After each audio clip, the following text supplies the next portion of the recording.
के कस्ता व्यक्तिहरुमा कोलोरेक्टल क्यान्सरको जोखिम बढी हुन्छ त यो बुझौँ है त। प्राय गरेर 50 वर्ष माथिका व्यक्तिहरुमा कोलोरेक्टल क्यान्सरको जोखिम बढी हुने गर्दछ। आजभोलिको डाटा हेर्नु पर्दा युवा अवस्थामा पनि यो समस्या केही हदसम्म देखिएको पाइन्छ। पारिवारिक पृष्ठभूमि यदि तपाईको परिवारमा पनि कसैलाई कोलोरेक्टल क्यान्सरको समस्या छ भने उक्त परिवारका अन्य सदस्यमा पनि कोलोरेक्टल क्यान्सरको जोखिम हुने गर्दछ। खराब जीवनशैलीका कारण जो व्यक्तिमा लामो समयदेखि धूम्रपान मद्यपान गर्ने समस्या छ, मोटोपनको समस्या छ भने उक्त व्यक्तिहरुमा कोलोरेक्टल क्यान्सरको जोखिम अत्याधिक मात्रामा हुने गर्दछ।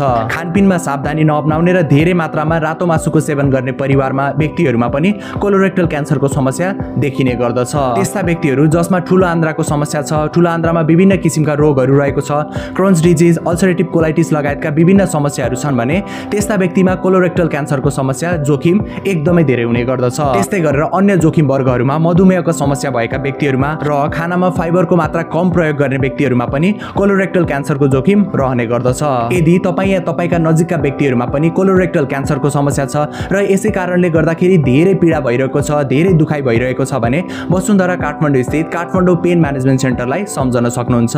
यस क्लिनिकबाट दिने उपचार पद्धतिहरू अर्थात् ट्रिटमेन्ट मोडालिटिजहरू coeliac plexus block, superior hypogastric plexus block, ganglion impar block, neurolytic procedures, radio frequency ablation, epidural injection, cryo ablation. सम्पर्कका लागि फोन 014959863, मोबाइल 98 036 33 480।